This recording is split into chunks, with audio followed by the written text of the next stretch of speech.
तो कक्षा 9 के मेरे प्यारे विद्यार्थियों, आप लोगों का बहुत बहुत स्वागत है।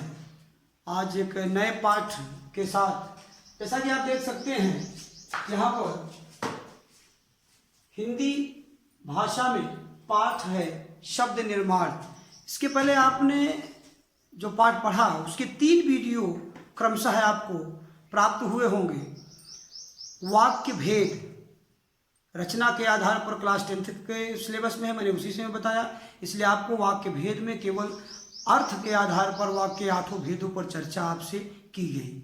लगातार 3 वीडियो आपको अर्थ के आधार पर वाक्य भेद के प्राप्त हुए हैं। तीसरा वीडियो जो इसके पहले का वीडियो है, उसमें हमने आपको वाक्य को ट्रांसफॉर्मेशन, उसको बदलना सिखाया कि कैसे वाक्यों को एक से दूसरे, दूसरे से तीसरे में बदलते हैं। 8 प्रकार आपको कैसे सिखाया मैंने, उसका पूरा लाभ आप ले रहे होंगे। मैं आशा करता हूं कि आप मेरे उस अर्थ के आधार पर वाक्य भेद के 3 वीडियो का बहुत अच्छे से अवलोकन किए होंगे। फिर बार बार करेंगे, ऐसा नहीं कि एक बार पढ़ लिए हैं तो फिर नहीं पढ़ना है, बार बार उसको पढ़ते रहिएगा। आज एक नई चर्चा हम लोग नए पाठ के साथ आपके सामने उपस्थित हैं। शब्द निर्माण पाठ की बात करेंगे। थोड़ी सी हम पिछली चर्चा करना चाहते हैं आपसे कि इसके पहले के वीडियो में जो अर्थ के आधार पर वाक्य भेद की तीसरी वीडियो में हमने आपको दिया था, 3 अभ्यास कार्यों में पहले, दूसरे और तीसरे को आप कर चुके होंगे। चौथा जो अभ्यास कार्य था वो ये था कि निम्नलिखित दोनों विधानवाचक वाक्यों का रूपांतरण वाक्य के अन्य सभी प्रकारों में कीजिए। तो पहला था मोहन स्कूल जाता है और दूसरा था कविता गाना गाती है। तो क्या मोहन स्कूल जाता है, मोहन स्कूल नहीं जाता है, अरे मोहन स्कूल जाता है। तो इस तरह से आप इन वाक्यों को 8 प्रकार में बदलते रहेंगे। मेरे प्यारे विद्यार्थियों, आइए चर्चा शुरू करते हैं हम लोग शब्द निर्माण की नया पाठ। ये पाठ आपके किताब में, आपके सिलेबस में आपके सामने जो उपस्थित है शब्द निर्माण, इसको देखते हैं। सबसे पहले शब्द निर्माण प्रक्रिया में हम विचार करते हैं कि शब्द क्या है। शब्द पर ही पहले चर्चा करते हैं और शब्द के बारे में ही समझते हैं। तो शब्द जो है वो भाषा की, आप कह सकते हैं भाषा के सार्थक एवं भाषा की सार्थक एवं स्वतंत्र इकाई। शब्द क्या है, फिर से देखेंगे एक बार। शब्द क्या है? शब्द भाषा की सार्थक एवं स्वतंत्र इकाई हैं। ये है शब्द। आपको पता होना चाहिए कि सार्थक और निरर्थक आधार बनाया जाए तो इसके 2 भेद बनते हैं। तो अर्थ के आधार पर उस पर कोई चर्चा यहाँ नहीं। व्याकरण कहता है कि निरर्थक शब्दों की चर्चा हम नहीं करते हैं। व्याकरण में निरर्थक शब्दों की चर्चा नहीं की जाती। इसलिए वही शर्त यहाँ पूरी होनी चाहिए कि भाषा की सार्थक एवं स्वतंत्र इकाई को ही शब्द कहते हैं। अब ये शब्द अगर भाषा की स्वतंत्र और सार्थक इकाई है, इनका सार्थक है मतलब अपना कोई अर्थ है, इनका अर्थ है और ये स्वतंत्र है। इसीलिए इन्हें शब्दकोश में यहां आप लिख सकते हैं कि इसीलिए इन्हें माने किन्हें? शब्दों को इन्हें शब्दकोश में स्थान प्राप्त होता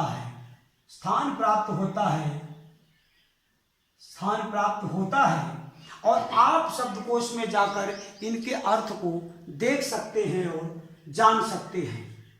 इसको देख सकते हैं और जान सकते हैं। कहां पर? शब्दकोश में जाकर आप इसके अर्थ को देख सकते हैं। तो इनका अपना स्वतंत्र अर्थ भी होता है।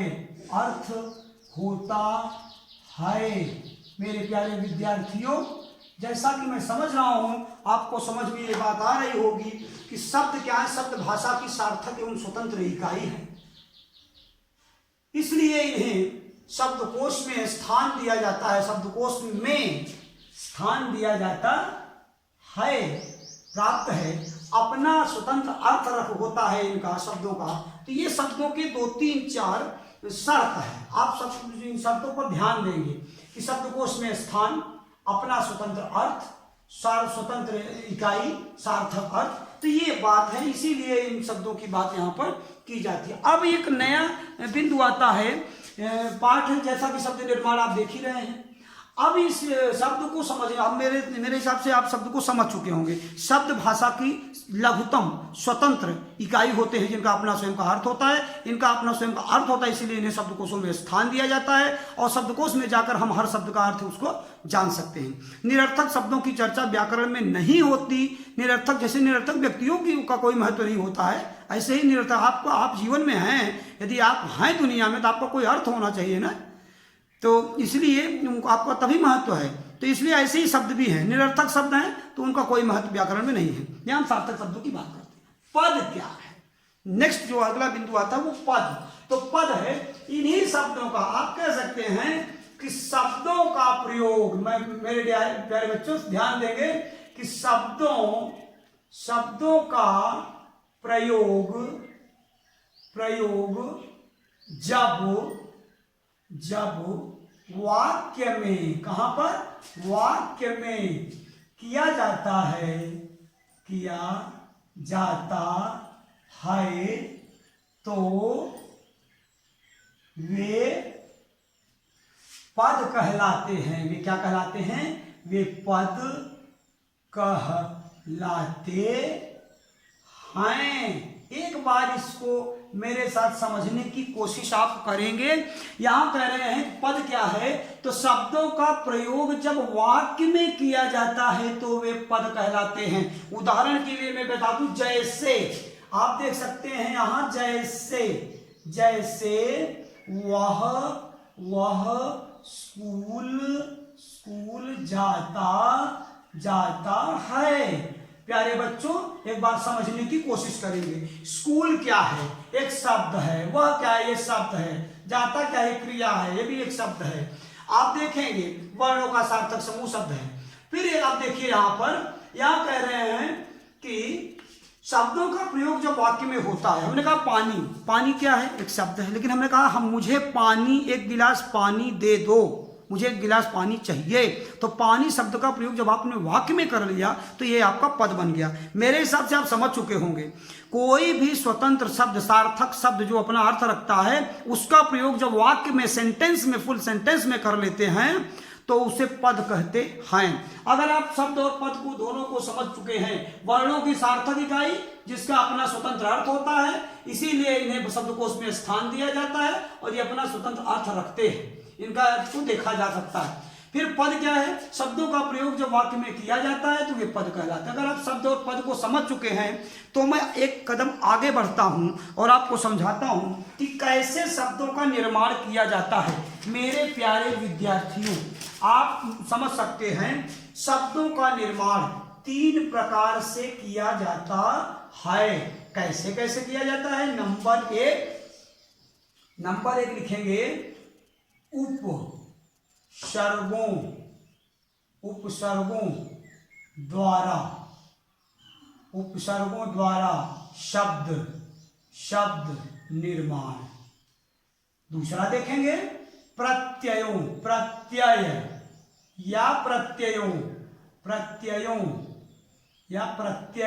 द्वारा शब्द निर्माण। नेक्स्ट क्या है? समास द्वारा। माय डियर स्टूडेंट, समास द्वारा शब्द निर्माण। थोड़ा सा ध्यान देने की बात है प्यारे विद्यार्थियों। अब जब बात होती है, यही पाठ आप आ गए मूल पाठ पर कि शब्द निर्माण की प्रक्रिया में कि उपसर्गों के द्वारा शब्द निर्माण होता है, प्रत्ययों के द्वारा शब्द निर्माण होता है और समास के द्वारा भी शब्द निर्माण होता है। तो सबसे पहले हम बात करते हैं उपसर्ग और प्रत्यय। क्या है उपसर्ग और प्रत्यय? कैसे इनसे शब्द का निर्माण होता है? आइए समझते हैं। प्यारे विद्यार्थियों, आप देखिए कि उपसर्ग और प्रत्यय अगर दोनों की बात की जाए तो हम कह सकते हैं कि ये अर्थात कौन? ये दोनों, ये अर्थात उपसर्ग और प्रत्यय दोनों, ये शब्द न होकर, शब्द न होकर, होकर शब्द, शब्द न होकर शब्दांश मात्र, मात्र होते, होते हैं। प्यारे विद्यार्थियों, सबसे पहले आपको ये समझने की बात है कि उपसर्ग व प्रत्यय दोनों के लिए कहा जाता है these are not a word, these are only a part of word, a part of word अर्थात शब्द के भाग हैं, शब्दांश हैं, शब्द का एक अंश हैं, पूरे शब्द नहीं है। और पूरा शब्द न होने के कारण, शब्दांश होने के ही कारण शब्द नहीं है, इसलिए अपना इनका कोई स्वतंत्र अर्थ नहीं है। और स्वतंत्र अर्थ नहीं है तो इनके द्वारा शब्द निर्माण कैसे होगा? आप देख सकते हैं कि शब्द न, ये शब्द न, ये माने कौन? उपसर्ग और प्रत्यय, ये शब्द न होकर शब्दांश मात्र हैं, इनका अपना कोई अर्थ नहीं होता है, इनका अपना, अपना स्वतंत्र अर्थ क्या होता है?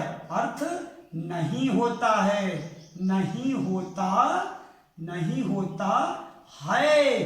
अब क्या करेंगे? जब इनका अपना कोई स्वतंत्र अर्थ ही नहीं होता तो क्या होगा कि ये शब्द के साथ जुड़कर, ये शब्दों के साथ या शब्द के साथ जुड़कर, शब्दों के साथ जुड़कर, जुड़कर क्या करते हैं? शब्दों के साथ जुड़कर नया शब्द बनाते हैं, नया शब्द बनाते हैं, या शब्द के अर्थ को, शब्द के अर्थ को क्या कर देते हैं? को बदल देते हैं, बदल देते हैं। फिर से ध्यान देंगे, उपसर्ग और प्रत्यय दोनों को।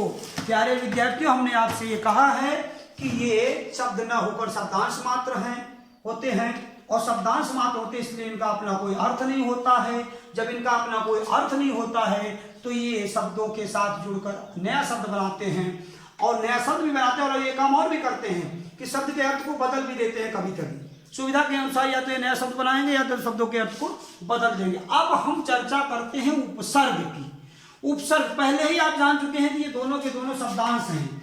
ये शब्दांश, ये शब्दांश अर्थात उपसर्ग, शब्दांश शब्द के पूर्व, पूर्व अर्थात पहले, पूर्व या पहले। फिर यहां आगे भी कुछ लोग समझते हैं, जैसे भी आप समझ सकती है, पूर्व समझिए, पहले समझिए, आगे समझिए। ये शब्द के ये शब्दांश, पहले ही आप यहाँ पे ध्यान दीजिएगा, ये क्या है? These are part of word. तो आप यहाँ ध्यान से देखेंगे, बहुत सारे बच्चे गलती करते हैं कि ये शब्द के पूर्व, नहीं, ये शब्दांश, these are part of word, उपसर्ग और प्रत्यय दोनों। तो ये शब्दांश शब्द के पूर्व, पहले या आगे लग कर, क्या करके? लग कर नया शब्द बनाते हैं, नया शब्द बनाते हैं, बनाते हैं, या शब्द के अर्थ को, शब्द के अर्थ को बदल देते हैं। प्यारे विद्यार्थी, फिर से ध्यान से देखेंगे, उपसर्ग क्या है? ये शब्दांश, ये शब्दांश अर्थात उपसर्ग शब्द के पूर्व या पहले या आगे लगकर नया शब्द बनाते हैं या शब्द के अर्थ को बदल देते हैं। अब उपसर्गों के प्रकार की अगर बात करें, काइंड सा उपसर्ग के प्रकार की बात करें तो उपसर्ग के कितने प्रकार हैं? 3 प्रकार हैं। केवल कितने प्रकार हैं? 3 प्रकार। नंबर 1 क्या है? प्रत्यय। आप कहेंगे कि तत्सम, तत्सम उपसर्ग, उपसर्ग, तद्भव उपसर्ग, और ये हो जाएंगे आगत उपसर्ग। तीसरा क्या है? आगत उपसर्ग। ध्यान देंगे मेरे प्यारे विद्यार्थियों। और आज मैं आपसे इसी तत्सम उपसर्ग की चर्चा करता हूं। आज आपसे मैं चर्चा किसकी कर रहा हूं? तत्सम उपसर्ग। अगले वीडियो में आप तद्भव उपसर्ग और आगत उपसर्ग पर देखेंगे, लेकिन आज हम आपसे चर्चा करते हैं किस पर? तत्सम, तत्सम उपसर्ग। ये कैसे उपसर्ग है? आप कह सकते हैं कि संस्कृत से, कहां से? संस्कृत से आए हुए उपसर्ग तत्सम उपसर्ग कहलाते हैं। तत्सम उपसर्ग कहलाते हैं। तो संस्कृत से आए हुए उपसर्ग तत्सम उपसर्ग कहलाते हैं। और एक बहुत ही महत्वपूर्ण सूचना मैं आपको यहां देना चाहता हूं। आप देखेंगे तत्सम उपसर्ग के 3 प्रकार, तत्सम उपसर्ग, तद्भव उपसर्ग और आगत उपसर्ग में हम आप तत्सम उपसर्ग की चर्चा करते हैं। और संस्कृत से आए हुए उपसर्ग तत्सम उपसर्ग कहलाते हैं। संस्कृत भाषा से आए हुए ऐसे उपसर्ग जो सीधे हिंदी में प्रयोग किए जा रहे हैं तत्सम उपसर्ग कहलाते हैं। जैसे में आप देख सकते हैं, अति में लगा है अत्यंत, अतिधन अंत बराबर अत्यंत, अति अत्याचार, अतिधन आचार बराबर अत्याचार, अधि अध्ययन, अधिधन अयन अध्ययन, अधिधन अक्ष अध्यक्ष, अधिधन कार बराबर अधिकार, ये सब तत्सम उपसर्ग हैं। और इसके सबसे महत्वपूर्ण पॉइंट क्या है कि तत्सम उपसर्गों की संख्या कितनी है? तत्सम उपसर्गों की कुल संख्या 22 है। मेरे प्यारे विद्यार्थियों ध्यान से, तत्सम उपसर्ग की संख्या कितनी है? 22 है, 22 है। ये बात आप जानते रहेंगे। आशा करता हूं इस वीडियो को आप बार बार पढ़ेंगे, बार बार सुनेंगे और ध्यान देंगे 2 बार, 3 बार, 4 बार, ताकि आपको बहुत अच्छे से आ जाए। मेरी एक अच्छी ये कोशिश है, पूरा प्रयास मैं करूंगा कि आपको बहुत अच्छे से ये शब्द निर्माण पूरा पाठ आ जाए, जिसके अंतर्गत आप तत्सम, तद्भव और ये उपसर्ग, प्रत्यय और समास तीनों को पढ़ेंगे। क्रम से चलते रहेंगे। एक वीडियो को आप अवलोकन करते रहिए, समझते रहिए, हम आपको समझाते रहेंगे। अभ्यास कार्य पर चर्चा करते हैं। आप बेटा देख लो, ये तत्सम के उपसर्ग मैंने बहुत सारे यहाँ लिखे हुए हैं। अनु, अप, अभ, अव, आ, उत, उप, दूर, निस या निर, फिर है नि, परा, परि, प्र, प्रति, वि, सम, सु। तो इस तरह से आप, जैसे वचन है, वचन में सु लगा तो सुवचन हो जाएगा। तो इस तरह से आप परि है, वार लगा दो परिवार हो जाएगा। इस तरह से इन उपसर्गों से आपको 2-2 शब्द, आदि उपसर्गों से 2-2 शब्द बनाइए। मैं 2-2 कह रहा हूं, आपसे 3-3 बन जाए तो प्यारे बच्चों बनाइएगा, 4-4 बन जाए बनाइएगा, कोई रोक टोक नहीं। मिनिमम की हमने मिनिमम क्राइटेरिया दिया है 2, ऊपर से ज्यादा बन जाए बनाइए। दूसरा क्वेश्चन है शब्द निर्माण की प्रक्रिया से आप क्या समझते हैं। तीसरा जो अभ्यास कार्य वो ये है कि शब्द किसे कहते हैं, पद किसे कहते हैं, शब्द निर्माण की प्रक्रिया को स्पष्ट कीजिए। यहाँ लिखा हो शब्द निर्माण की प्रक्रिया को आप समझाइए। प्यारे बच्चों, आपका ये अभ्यास कार्य रहा, आपका ये अध्ययन सामग्री रही। आज के लिए इतना ही। नेक्स्ट वीडियो में, अगले वीडियो में हम आपसे आगे चर्चा करेंगे तद्भव उपसर्ग की और आगत उपसर्ग की। तब तक आप खूब मन से अध्ययन करते रहिए, 2 बार 3 बार इस वीडियो को देखते रहिए। आज के लिए इतना ही, मिलते हैं अगले वीडियो में।